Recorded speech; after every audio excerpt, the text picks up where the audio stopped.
Message à tous mes frères sénégalais. Zama, venez à Dakar récupérer le trophée. Les amis et les ennemis, on a entendu que la CAF il a décidé de ramener la coupe dans la Maroc pour récupérer dans les mains du Sénégal pour aller donner au Maroc. Boyon Ngabay, il faut essayer de venir récupérer la coupe. On va vous transmettre en coupe vous-même.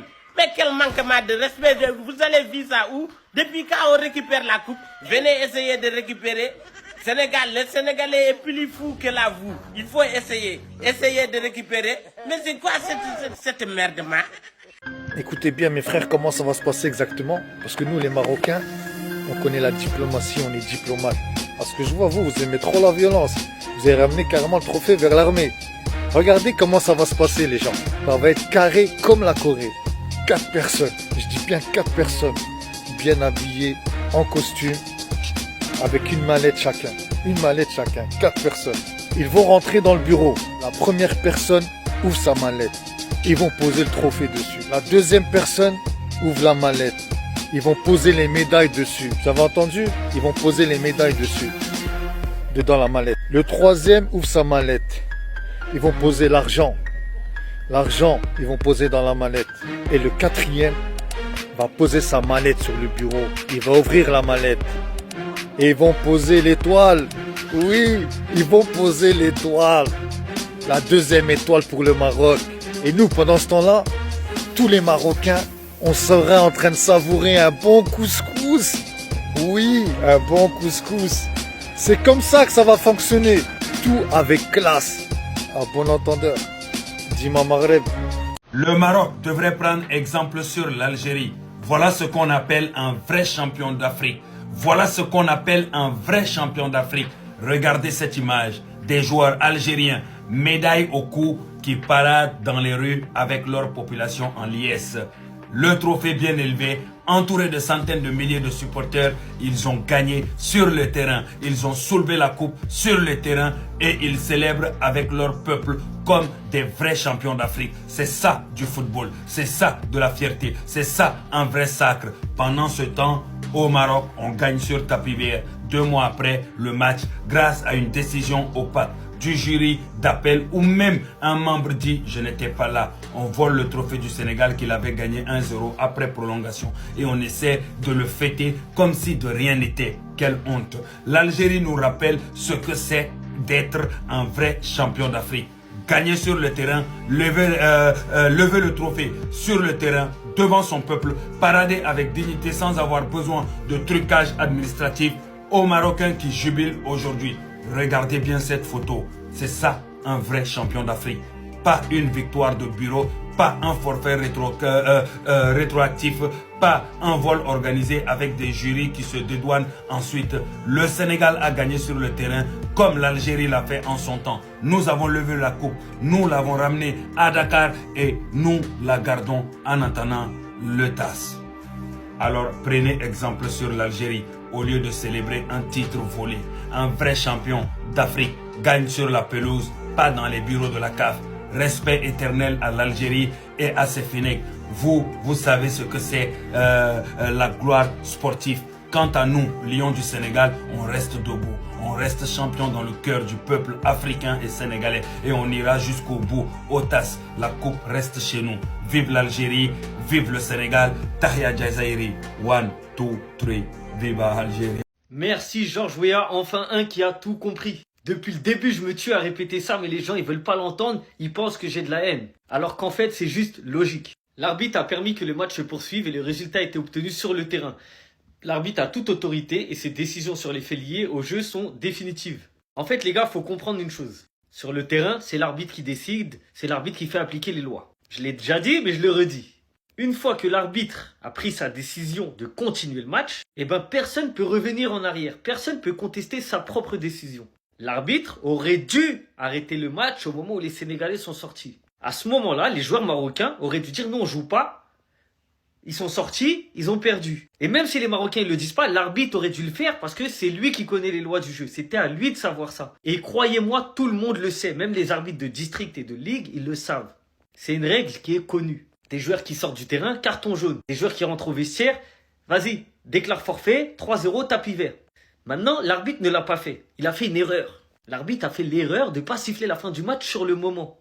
Et à partir du moment où il dit que le jeu reprend, que les Marocains tirent le penalty, que ça va aux prolongations, et que ça joue, eh ben il ne peut pas revenir sur sa décision.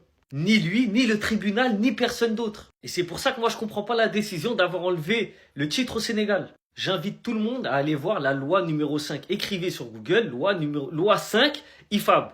C'est les lois des arbitres. Et vous lisez le 5.1 et le 5.2. Le match se joue sous le contrôle d'un arbitre disposant de toute l'autorité nécessaire pour veiller à l'application des lois de jeu. C'est lui qui décide et qui doit appliquer les lois. Les décisions de l'arbitre sur des faits en relation avec le jeu sont définitives, y compris la validation d'un but et le résultat d'un match. Il y a écrit que c'est définitif, personne ne peut le changer. Donc à partir de là, le Sénégal est champion. Même si, à la base, les Sénégalais avaient tort. Mais c'était à l'arbitre de les sanctionner à ce moment-là. Et les décisions sont définitives. La famille Achraf Hakimi a rejeté les trophées de la CAN. Oh non, non, non, non. Ces mecs, et vous savez c'est à cause de qui? C'est à cause de sa mère. Non mais quelle éducation. Et cette maman doit être la maman la plus fière du monde. Regardez le message de Achraf Hakimi. Ma mère m'a dit de refuser le trophée de la CAN.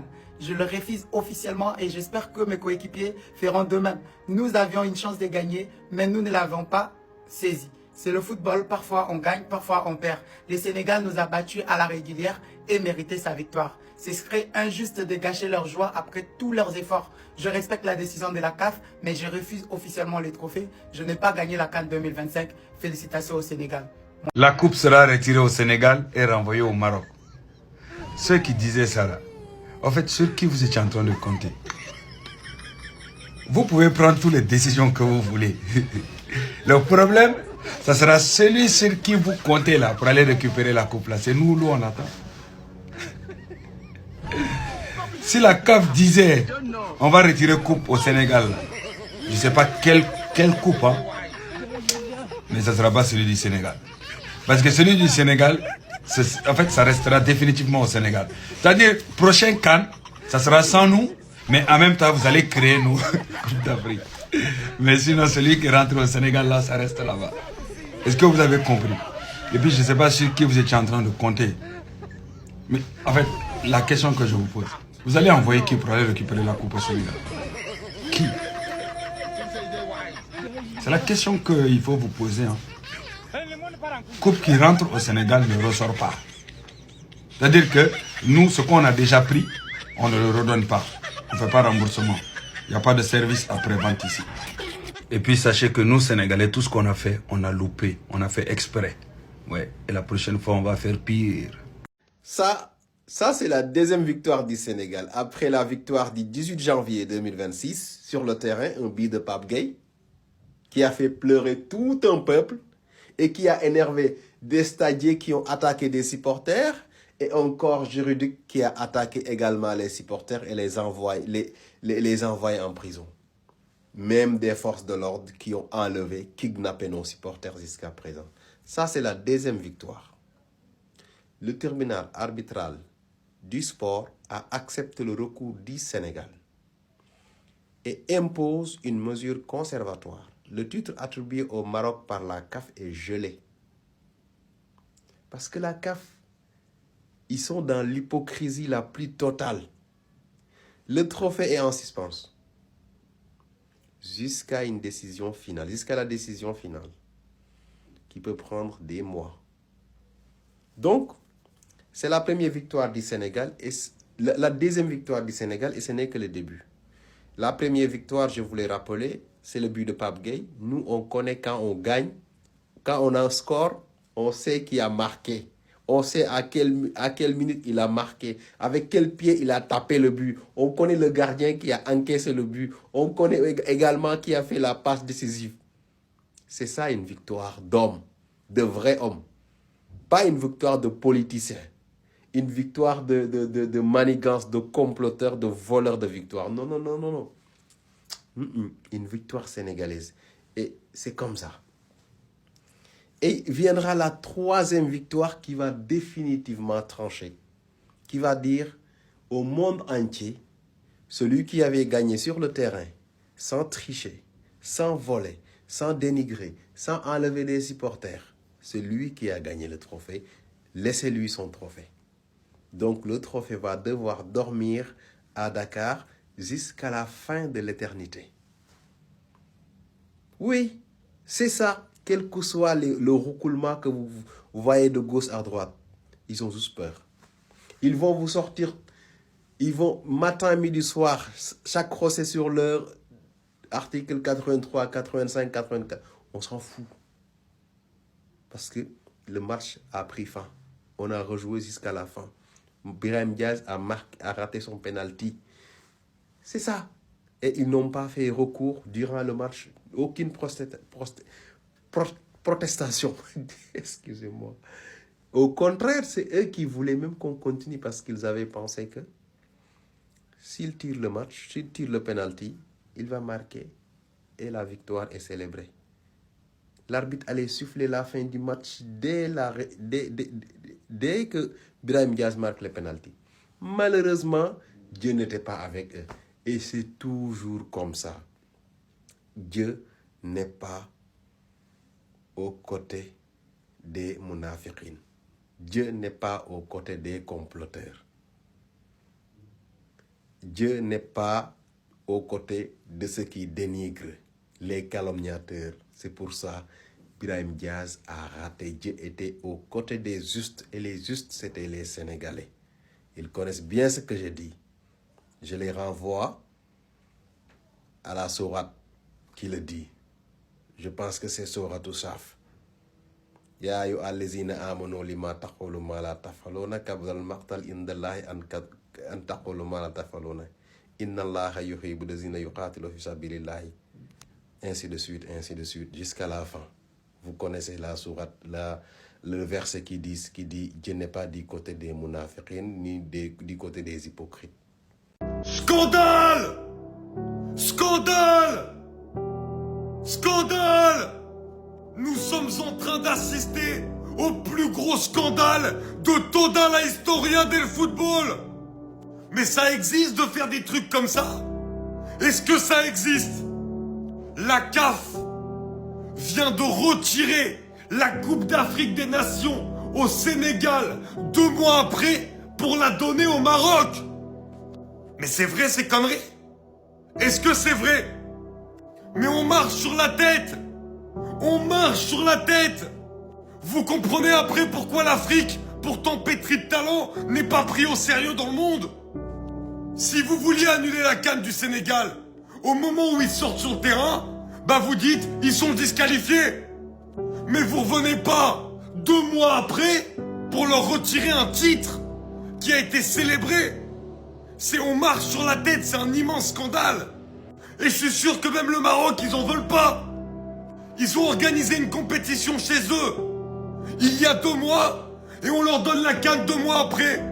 Pas de célébration avec les supporters dans le stade à domicile. Même eux, ils en veulent pas. Même pour eux, c'est pas un kiff de gagner comme ça. Je suis désolé, mais sur le match, et on a vu la finale. Oui, il y a eu le geste de quitter le terrain, ce que vous voulez. Fallait réagir à l'instant T. À partir du moment où tu dis rien, tu laisses jouer une prolongation où le Sénégal a été meilleur. Le Sénégal mérite sa Coupe d'Afrique. 1 point, c'est tout. Nous assistons ce soir au plus gros scandale de toute l'histoire du football. Et en plus, ils nous mettent ça un soir de Ligue des Champions. On marche sur la tête. On marche sur la tête. La crise de la justice politique africaine se réverbère dans la Coupe d'Afrique des Nations. Mes chers amis, je voudrais attirer votre attention sur une corrélation. Attirer votre attention sur un phénomène extraordinaire qui s'est révélé pendant les activités de la Coupe d'Afrique des Nations de football au Maroc. Ce n'est un secret pour personne. La plupart des pays de l'Afrique contemporaine sont difficilement des états de droit. Ce sont des pays qui connaissent une crise de la justice politique. L'une des raisons de l'emprise de la misère sur le continent africain, c'est la multiplication des injustices à l'intérieur des nations africaines. L'un des endroits essentiel où l'Afrique a mal, je l'ai déjà dit, c'est la justice. Lors de ma conférence, qui a été d'ailleurs transformée en un ouvrage, eh bien, que je vous montre encore, pour que vous n'oubliez pas de commander votre exemplaire. Lors de la conférence que j'ai délivrée à l'université d'État de Saint-Pétersbourg en Russie et à l'université d'État de Lomé au Togo sur le thème « Le panafricanisme comme métaphysique du monde multipolaire », j'avais élaboré une théorie de ce que j'appelle les 5 critères de vérification du degré d'humanité d'une société en Afrique. À quoi reconnaît-on une société africaine? Eh bien, lors de cette conférence, j'ai expliqué que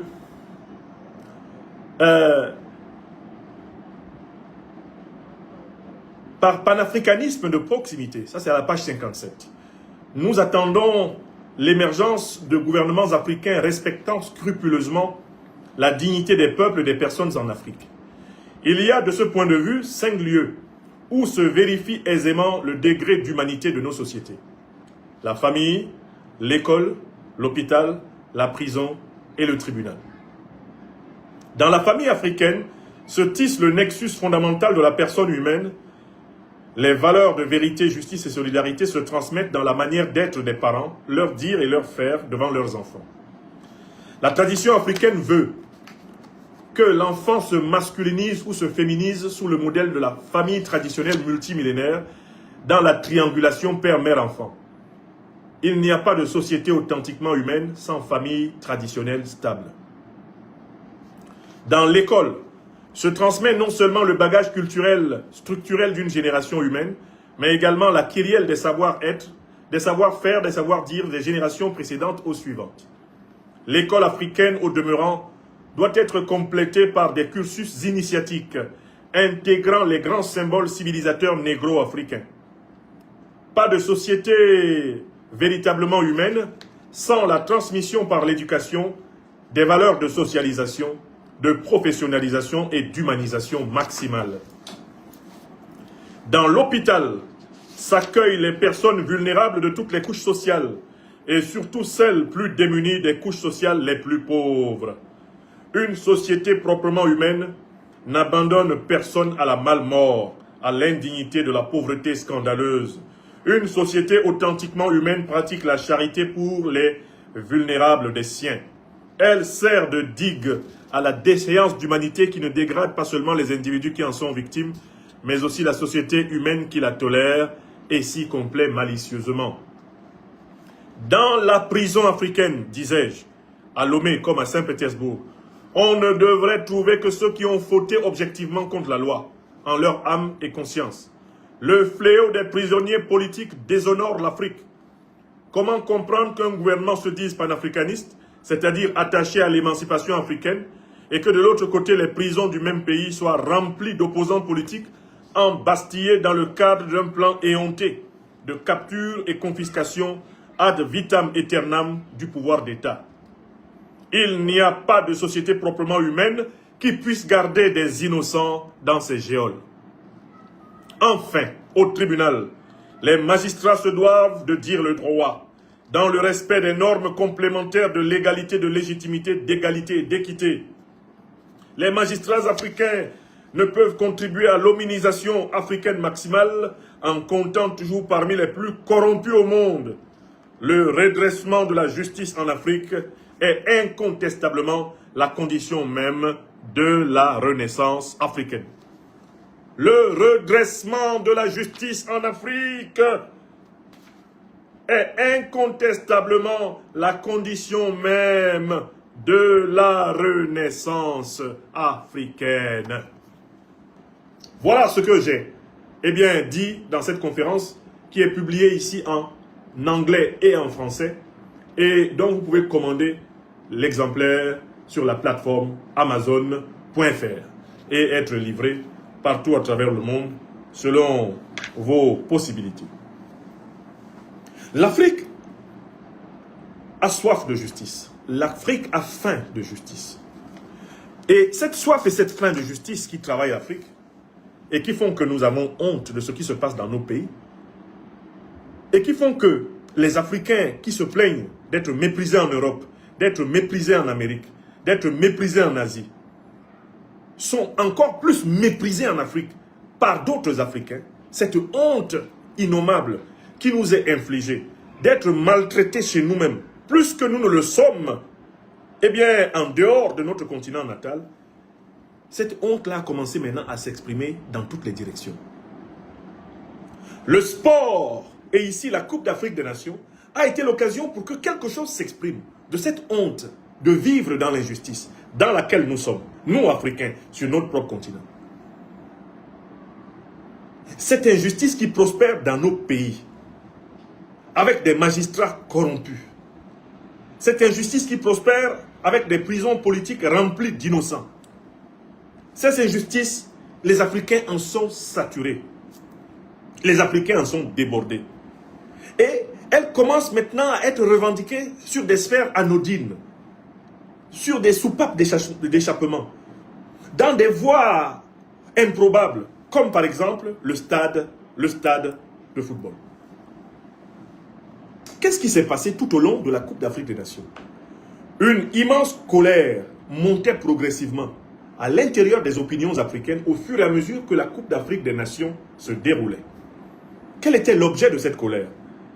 Les Africaines et les Africains de tous les continents avaient le sentiment que l'injustice systématique des arbitres de cette compétition en faveur de certaines équipes, que cette injustice était le reflet de l'injustice générale que les Africains vivent partout en Afrique. En fait, au fur et à mesure qu'on regardait la Coupe d'Afrique des Nations, on s'énervait parce qu'on voyait à travers la Coupe d'Afrique des Nations le miroir de notre condition, de notre situation historique. C'est-à-dire que si tu vis au Cameroun, un pays où l'injustice est le principe même du régime, quand tu regardes la Coupe d'Afrique des Nations, avec des arbitres qui trichent, en réalité, tu es fâché parce qu'en cet arbitre-là, tu vois Paul Biya et son gouvernement corrompu. C'est ce qui t'énerve en fait. Si tu vis en Côte d'Ivoire, avec ce qu'Alassane Dramane Ouattara fait subir aux Ivoiriens depuis une trentaine d'années, comme injustice, quand tu regardes la CAN, et puis tu vois un arbitre qui triche, c'est la tête d'Alassane que tu vois. Est-ce que vous comprenez ce qui s'est passé pendant la CAN? Tu es assis, tu vis au Bénin, tu vis au Togo, tu vis toutes les injustices qu'il y a dans ton pays. Tu les vois dans la CAN. Tu es au Tchad, les injustices qu'il y a dans ton pays, tu les vois dans la CAN. Tu es en Centrafrique, les injustices que toi tu vis dans ton pays, tu vois ça à la CAN. Tu es au Gabon, tu es au Congo, c'est ce que tu vois. Tu es au Nigeria, tu regardes la CAN, tu dis, oh my God, it is exactly the same thing we are fighting against here in Nigeria that we are looking in this African Nation Football Cup. Donc, il s'est passé quelque chose, c'est que les Africains ne regardaient plus la CAN en tant que telle. Les Africains regardaient l'Afrique à travers la CAN. La CAN était un miroir inversé de la condition africaine. Est-ce que vous comprenez? Est-ce que vous comprenez ce qui s'est passé? Donc maintenant, quand les gens regardaient le match, la manière de se plaindre des arbitres, là, c'est exactement comme ça que les gens ont envie de se plaindre de leur président. Bon, quand c'est un président très violent, ils ne peuvent pas toujours s'exprimer. Donc c'est sur les arbitres que les Africains se sont défoulés. Les arbitres ont pris cher. Pourquoi les arbitres ont pris cher dans cette Coupe d'Afrique des Nations? Parce que les Africains en ont marre de l'injustice. Nous en avons marre des injustices dans nos pays respectifs. Il y a donc eu une dérivation d'énergie psychique. Il y a eu une dérivation des frustrations. L'écran de télévision de la Coupe d'Afrique des Nations est devenu le projectoire des énergies frustrées des Africains victimes d'injustice. Et les dirigeants de la Confédération africaine de football ont commis l'erreur de ne pas tenir compte de ce fait. S'ils avaient réfléchi à ce que l'Afrique est devenue, s'ils avaient réfléchi au trop plein d'injustices qui sont accumulées dans tous les pays de notre continent, ils auraient mieux organisé l'arbitrage de la Coupe d'Afrique des Nations. Ils allaient savoir que, en réalité, la Coupe d'Afrique des Nations risquait d'être le défouloir des frustrations des Africains. Si Motsepe réfléchissait en profondeur, il allait tout faire pour que l'arbitrage soit incontestable. Parce qu'en fait, dans une Afrique qui est gavé d'injustice. Supporter un arbitre injuste, c'est pire. C'est pire. Parce qu'en fait, tu viens regarder un match de foot pour te faire plaisir et on te gâche le plaisir en te reproduisant l'injustice que tu vis tous les jours aux Comores, à Djibouti, l'injustice que tu vis tous les jours au Kenya, l'injustice que tu vis en Afrique du Sud, l'injustice que tu vis au Gabon, tu vis au Cameroun, tu viens voir ça à la télé. Alors que tu t'es assis, tu as acheté des chips, tu as acheté une bière, tu es assis en famille, vous êtes content de regarder le match. Il y a un arbitre qui a décidé de jouer le match tout seul.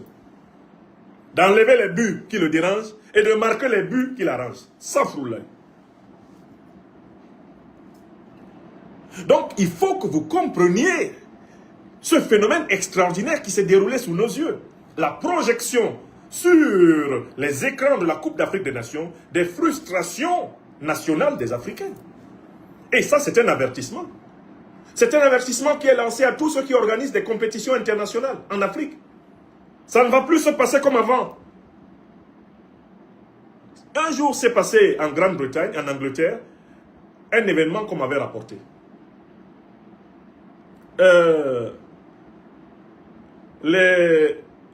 La chaîne de télévision et de radio britannique BBC diffusait un feuilleton. Et dans ce feuilleton-là, il y a un homme qui était poursuivi. On cherchait quelqu'un qui avait commis un crime. Et dans ce feuilleton, dans l'un des épisodes du feuilleton, on a arrêté un innocent et il a été condamné à mort dans le feuilleton. Ça se passe dans un feuilleton de cinéma, un feuilleton de télévision. Mais les spectateurs sont venus. Ils ont manifesté en masse à la BBC pour demander que le script, le narratif là, que ça soit repris et qu'on refasse un épisode différent dans lequel on libère l'innocent. Et ils ont dit que si on ne libère pas l'innocent, ils vont casser la chaîne de télé là. Attention, hein, il ne s'agit pas de faits réels. Il ne s'agit pas de faits réels, mais de faits imaginaires, dans le cadre de la fiction cinématographique. D'accord? À l'intérieur d'un feuilleton de télévision, on fait arrêter dans l'un des épisodes quelqu'un qui n'a rien fait. On le fait condamner à mort et on veut passer à l'épisode suivant son exécution. Symbolique, à l'intérieur du feuilleton. Le public dit non, ça là, on ne joue pas avec ça. On ne joue pas avec ça. Le public se mobilise, vient manifester à la BBC pour dire vous allez réécrire et libérer l'innocent. C'est un phénomène comparable qu'on a vécu avec la Coupe d'Afrique des Nations. Vous comprenez? Les Africains ont regardé la Coupe d'Afrique des Nations là comme ça, ils ont dit ah bon? Déjà on subit ça tous les jours ici. Et maintenant qu'on s'assoit comme ça pour essayer de regarder un bon match de foot, vous recommencez encore les mêmes injustices? Non, ça ne va pas passer. C'est comme ça qu'il faut comprendre. Mais la révolte de l'équipe nationale du Sénégal devant l'injustice flagrante de l'arbitre, me dit-on congolais. La séquence est très claire. Ce n'est pas le pénalty attribué au Maroc qui pose problème. En réalité, ce qui pose problème, c'est que quelques minutes avant, le Mali a marqué, le Sénégal a marqué régulièrement un but qui a été abusivement refusé. Là, c'était flagrant. Tout le monde était assis devant la télé et on a dit, bon, oui, il y a faute. Il y a faute sur Brahim Diaz. Et on peut siffler pénalty pour ça parce que dans la surface de réparation, quand tu ceintures quelqu'un pour le jeter à terre alors que le ballon était en train de venir vers lui, on considère que tu as empêché une action de jeu qui aurait pu être à l'avantage de l'adversaire. Mais le problème, c'est que cet arbitre, qui donc mettait pénalty pour ça, venait d'empêcher le Sénégal de mener au score. Et alors que pour l'action de Brahim Diaz, qui n'est pas capitaine de l'équipe du Maroc, l'arbitre accepte d'aller regarder la vidéo, d'aller vérifier l'action. Dans l'action précédente où il annule un but sénégalais, l'arbitre refuse d'aller regarder la vidéo. Cette injustice flagrante qui consiste à pénaliser l'innocent et finalement à favoriser la partie adverse, cette injustice a éclaté dans le refus de continuer à jouer dans ces conditions. Le refus de continuer à jouer dans ces conditions, il faut le considérer comme une réaction morale de l'opinion africaine et de l'équipe du Sénégal. Certains veulent présenter cela comme un acte de désobéissance au règlement. Ça encore, ce serait la poursuite de l'injustice. Vous ne pouvez pas mettre dans la Coupe d'Afrique des Nations des arbitres qui biaisent le match, des arbitres qui truandent le match, des juges donc qui truandent le match, et ensuite demander aux gens d'entériner votre fraude. C'est trop pour les Africains. On a trop subi la fraude dans nos pays là. On a trop subi les injustices pour continuer à les subir même dans le sport. Ça ne passe plus. Il faut que vous compreniez, ça ne passe plus. Et je pense qu'il y a peut-être à l'avenir des compétitions sportives qui seront annulées. Si jamais il y a des dérives comme celle de l'arbitrage qu'on a constaté pendant cette CAN, bientôt il faudra annuler ce type de compétition. Dès qu'une organisation sportive n'est pas capable d'avoir des arbitres irréprochables, on suspend la compétition. Écoutez, les Africains n'ont pas besoin de jouer, l'Afrique n'a même pas besoin d'appartenir à la FIFA. Pourquoi? Est-ce qu'on est obligé d'appartenir à la FIFA? On n'est pas obligé. Il peut y avoir une confédération africaine de football indépendante. On peut créer la CAI, la CAIF, Confédération africaine de football indépendante. On peut créer la CAFI, Confédération africaine indépendante de football. On peut créer ça, la CAIF. Vous pensez que la CAF là ne peut pas être remplacée? Si on a créé l'AES à la place de la CEDEAO, pourquoi on ne peut pas créer la CAIF? Pourquoi on ne peut pas créer la CAIF? Confédération africaine indépendante de football. On peut créer. Les gens ont dit, ah, l'AES ne va pas fonctionner. L'AES fonctionne. Oh, les passeports de l'AES ne vont pas être reconnus. Ils sont reconnus. Qu'est-ce qui nous oblige à rester dans la CAF si la CAF est une organisation mafieuse? Qu'est-ce qui nous oblige à rester dans la FIFA si la FIFA est une organisation mafieuse? Nous sommes une cinquantaine de nations. Ça nous coûte quoi d'avoir un système sportif indépendant de la domination occidentale? Parce que même la FIFA, là, c'est la domination occidentale déguisée. Et dans cette CAF, on voulait absolument nous imposer un résultat. Au lieu de laisser les joueurs jouer, on voulait nous imposer un résultat. Donc la réaction de l'équipe du Sénégal doit être comprise. Et par la partie adverse marocaine, elle doit être comprise par les dirigeants de la CAF comme un avertissement. Les opinions africaines ne peuvent plus supporter des humiliations publiques. Non, c'est terminé. Terminé cette époque-là où on disait, c'est pas grave, laissez, on va faire comment? C'est fini ça, on ne laisse plus. On ne laisse plus.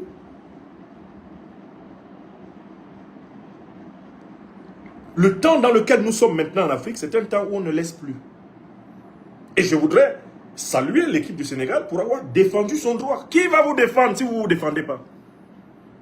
C'est parce que l'équipe du Sénégal a contesté cette injustice flagrante que le match a repris dans un esprit meilleur. Le match a repris dans un esprit meilleur. C'est-à-dire que la partie adverse, l'équipe du Maroc, et l'arbitre étaient conscients que ce qui était menacé, c'est l'existence même de la CAF. Et qu'est-ce qui a menacé l'existence de la CAF? Ce n'est pas le Sénégal. Ce n'est pas l'équipe du Sénégal, merde. Ce sont les arbitres corrompus. Qu'est-ce qui menace l'existence de nos pays? Ce n'est pas les opposants. Ce sont les dirigeants corrompus. Les dirigeants africains corrompus. Qu'ils soient opposants ou les dirigeants africains corrompus. Des magistrats corrompus. Des tribunaux corrompus. Voilà pourquoi l'Afrique est dans les problèmes que nous voyons. Et vous voulez recommencer ça dans le foot et nous demander d'accepter ça? On paye les abonnements, Canal+, tout ça là, pour regarder la bouillabaisse, pour regarder les foutaises. Vous nous prenez pourquoi? C'est une réaction morale saine, c'est une réaction positive, c'est une réaction succulente. Le Sénégal nous a fait honneur. Quand moi j'ai vu les joueurs de l'équipe du Sénégal sortir du terrain, j'ai bondi de mon canapé. J'ai regardé le match avec un de mes proches collaborateurs. On a regardé le match ensemble. Ici, à Bamako. Moi, j'ai bondi de ma chaise, et tellement que j'étais fier d'être africain. Quand le coach sénégalais a dit, si c'est ça là, donnons-leur le trophée, allons chez nous. Prenez. Monsieur l'arbitre, prenez directement le trophée, donnez-leur. On marque. Vous refusez. Vous refusez de regarder la VAR. Vous refusez de vérifier qu'il n'y a pas eu faute. Et même que c'est le joueur adverse qui pousse le défenseur. On marque. C'est le joueur adverse qui pousse l'attaquant sénégalais sur la première action. Ce n'est pas l'attaquant sénégalais qui pousse le défenseur marocain. C'est le défenseur marocain qui, pendant qu'il y a une balle qui est centrée, c'est le défenseur marocain qui envoie les mains comme ça. Comment on peut annuler le but de la tête qui est marqué au motif qu'il y aurait faute? Et à peine on a annulé ce but, pour un contact, d'ailleurs extrêmement léger, et Brahim Diaz, il s'est vraiment laissé tomber exprès et s'est mis à revendiquer parce qu'ils avaient du mal à frapper au but. Ils n'ont pas eu d'occasion de but franche face au Sénégal. Ah bon, alors pour ça, vous sifflez.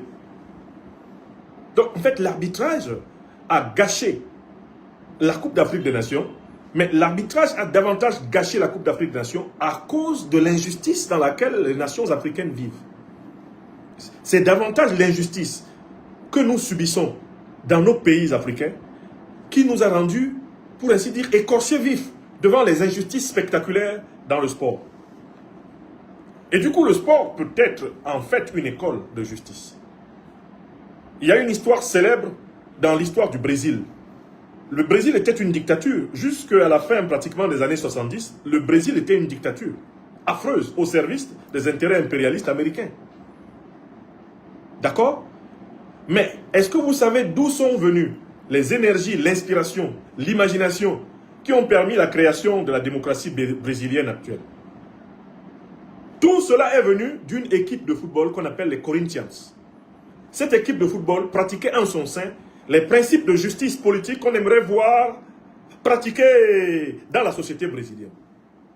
C'est l'équipe de football des Corinthians qui a été la source d'inspiration du peuple brésilien pour la création de sa démocratie actuelle. Donc, en effet, contrairement à ce que les dirigeants sportifs peuvent penser, la justice dans le sport est une école de citoyenneté. La justice dans le mouvement sportif est une école de citoyenneté. C'est une école, en réalité, d'intégration politique. C'est une école républicaine. Le sport, avec les arbitres impartiaux, est une éducation à la vie dans la société juste. Le football et l'ensemble des sports africains ne nous apportent pas seulement la joie, le plaisir, eh bien, de regarder ou de participer à des compétitions. Ils nous apportent l'occasion de nous habituer à respecter les règles. Un sport sans règles est inhumain. Et la réglementation sportive est elle-même en réalité une école de citoyenneté. Pratiquer un sport en respectant les règles, c'est se préparer à vivre en respectant les règles de la société globale.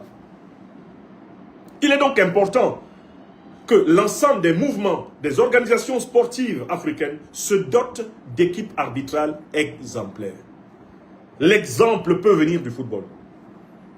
Nos dirigeants africains, abonnés aux fraudes électorales, au bourrage des urnes, aux modifications constitutionnelles abusives, ces dirigeants-là, s'ils avaient bénéficié d'une éducation sportive de qualité, peut-être, et peut-être même sans doute qu'ils ne se comporteraient pas comme ils se comportent.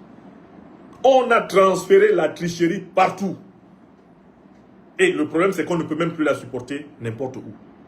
Tellement que la tricherie est trichée partout, les Africains en ont marre. Les Africains se disent, mais même au foot, je ne peux même pas m'asseoir devant mon écran de télé et voir un match normal dans lequel on ne va pas me recommencer les mêmes choses que Paul Biya fait tous les jours ici.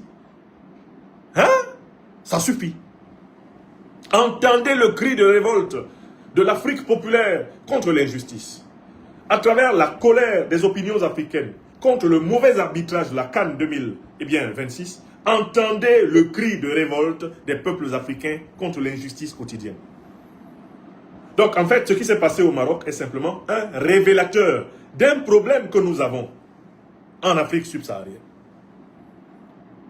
Nous n'avons pas d'institutions justes. Nous avons soif et faim de justice. Nous sommes des écorchés vifs de l'injustice. Nous ne pouvons plus supporter l'injustice. Et c'est ce message-là que je voulais vraiment faire comprendre à tout le monde. Si nous organisons correctement le sport, nous nous prédisposons à bâtir une cité bienveillante. une cité exemplaire. Si nous n'organisons pas correctement le mouvement sportif, nous allons aggraver les crises politiques dans lesquelles nous sommes. Les événements sportifs risquent même d'être les déclencheurs de guerres civiles. Les événements sportifs risquent même de devenir bientôt les déclencheurs de guerres internationales, si on ne fait pas attention. Si on ne veille pas à ce que ces événements se déroulent dans le respect des règles de l'art, des règles de chacune des disciplines sportives pratiquées. Si on n'y veille pas, ça va être des déclencheurs de crises diplomatiques. Vous voyez par exemple ce qui s'est passé au Maroc. S'il n'y avait pas de bonnes relations diplomatiques traditionnelles entre le Maroc et le Sénégal, vous avez vu ce qui s'est passé. À un moment donné, les supporters qui maintenant en étaient à la bagarre, vous avez vu ce qui s'est passé? Vous ne voyez pas que ce genre de choses-là peuvent contaminer le domaine politique, contaminer le domaine économique, contaminer le domaine diplomatique, contaminer le domaine des relations internationales? Vous ne voyez pas ça? Ceux qui veulent nous habituer à l'injustice sont en train de nous conduire vers le chaos. Ils sont en train de nous conduire vers la guerre de tous contre tous. Ils sont en train de nous conduire vers l'anarchie. Ceux qui veulent nous imposer l'injustice partout. S'il vous plaît, que la justice règne. Que la justice règne.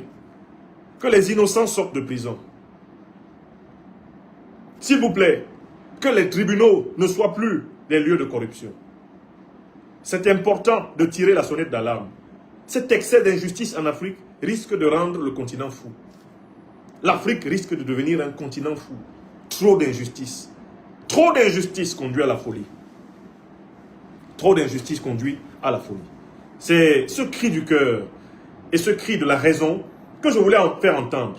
En disant, en fait, ce qui s'est passé là au Maroc, c'est le scénario de notre tragédie quotidienne en Afrique. Nous sommes dans un déficit de justice tel que, mais nous sommes à cran. On en a marre. On en a marre.